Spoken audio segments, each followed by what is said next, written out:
बसंत classes के YouTube channel पर आप लोगों का स्वागत है। और जिस प्रकार से आप लोगों ने इंस्टाग्राम पे हमें सपोर्ट किया है, उसी प्रकार बसंत क्लासेस हमारा यूट्यूब चैनल है। बसंत क्लासेस बाई संगेश सर, आप सर्च मारिएगा आपको मिल जाएगा। इस चैनल पे हम आप लोगों को मेनली जो ऑब्जेक्टिव और साथ में 2 मार्क्स और साथ में 5 मार्क्स चैप्टर वाइज आपको एक सीरियल में लेकर आएंगे, सीरीज में लेकर आएंगे, जिसमें आपको केवल रटाएंगे ही नहीं बल्कि आपको ये कहाँ से आया है पॉइंट, इसका मतलब क्या उद्देश्य है, सभी चीज़ मैं आप लोगों को एक्सप्लेनेशन के साथ बताऊंगा। तो चलिए सबसे पहले मैं आप लोगों को चैप्टर नंबर 1 का 2022 में पूछा गया ऑब्जेक्टिव क्वेश्चन पे हम लोग जिक्र करते हैं। तो देखिए हमारा पहला जो हमारा ऑब्जेक्टिव क्वेश्चन इसमें है, निर्वात का परावैद्युतांक होता है। तो चलिए सबसे समझिए कि सर ये निर्वात का परावैद्युतांक शब्द कहां से आया। तो ये जब आप एक कूलम का नियम पढ़िएगा तो उसमें F बराबर फॉर्मूला होता है 1/4 pi epsilon not K1 Q2 बटा R स्क्वायर। तो समझिए वहीं पे हम आप लोगों को यहाँ पे बोर्ड पे लिख कर दिखा रहा हूँ। देखिए यहाँ पे कूलम के नियम के अनुसार दो आवेशों के बीच लगने वाला बल जो हमारा था क्या था, तो F equal to K Q1 Q2 बटा R स्क्वायर। तो यहाँ पे समझिएगा K जो हमारा था वो हो रहा था 1/4 पाई एप्सिलॉन नॉट, जो क्या था नियतांक था।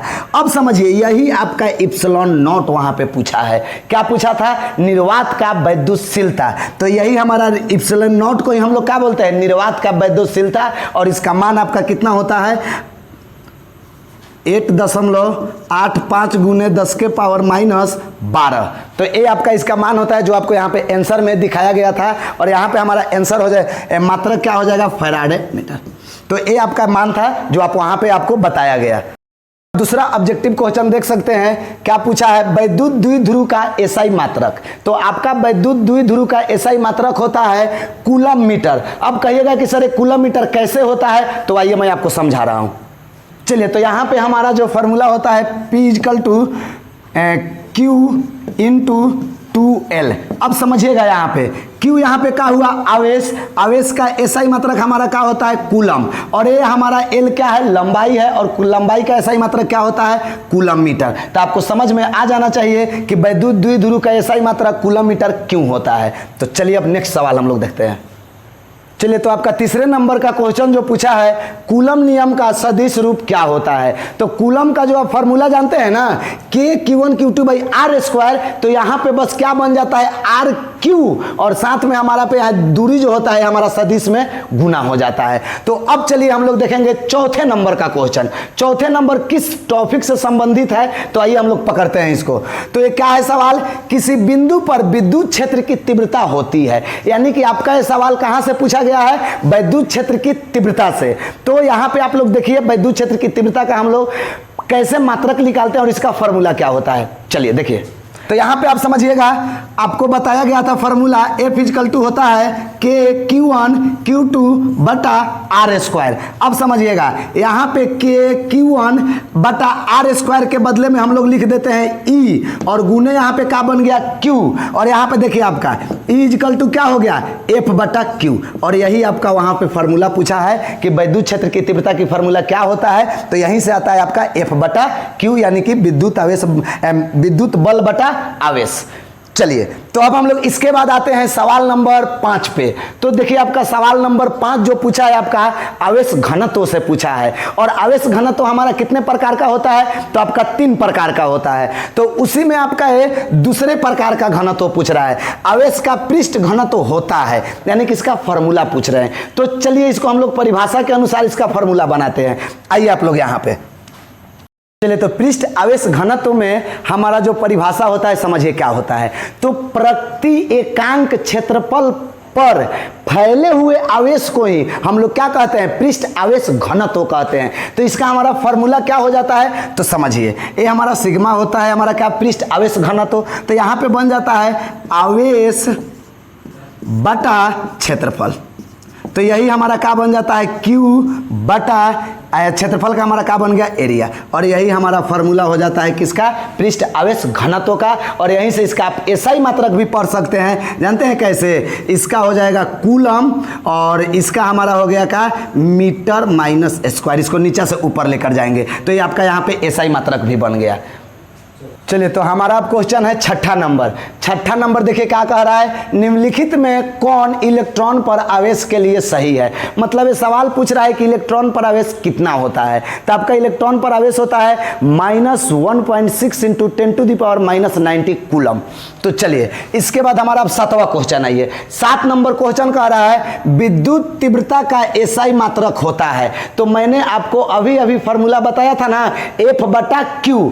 तो F का यहाँ पे मतलब बल का एसआई मात्रक क्या बन गया, न्यूटन, और आवेश का हमारा एसआई मात्रक क्या बन गया, कूलम। तो विद्युत क्षेत्र की तीव्रता का एसआई मात्रक क्या होता है, न्यूटन प्रति कूलम।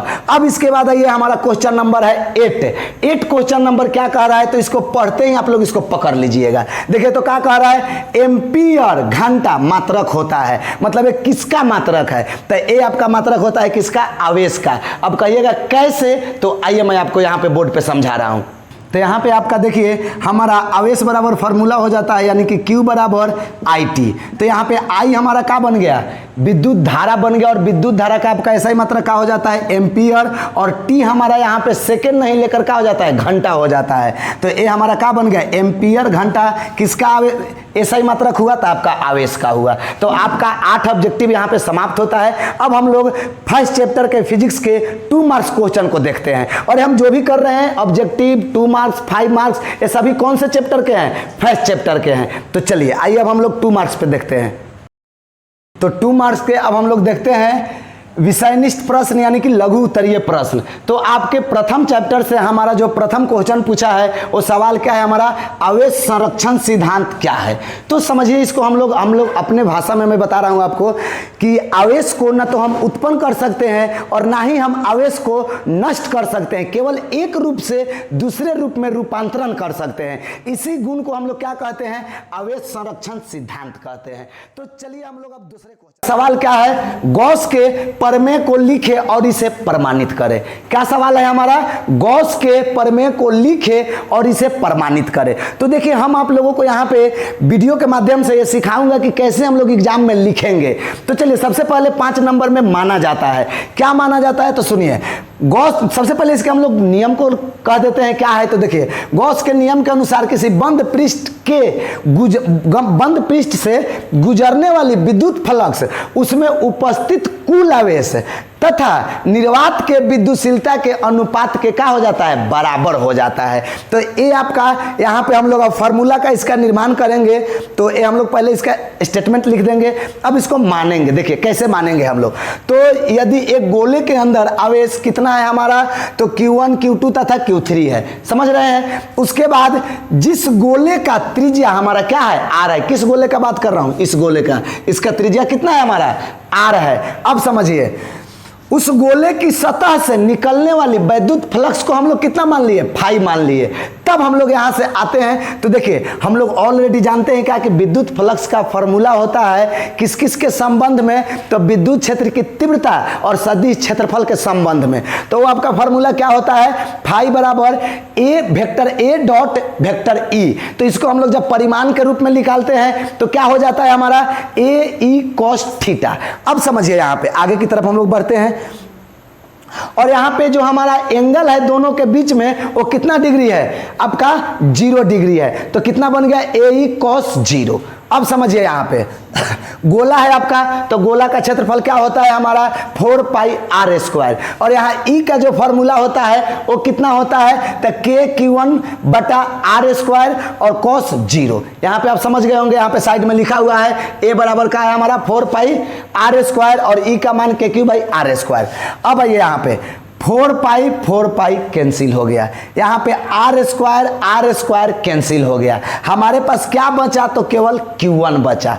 अब समझिएगा यहाँ पे हमारा Q1 बचा, तो कितना आ गया हमारा, Q1 बटा इप्सिलॉन नॉट। और यही हमारा गॉस के नियम का फॉर्मूला हो जाता है। जो गॉस के नियम के द्वारा जो हम लोग फ्लक्स निकालते हैं उसका फॉर्मूला हमारा क्या हो जाता है, तो हमारा फॉर्मूला हो जाता है Q बराबर फाई बराबर हमारा फ्लक्स जो होता है, फाई बराबर टोटल आवेश बटा इप्सिलॉन नॉट।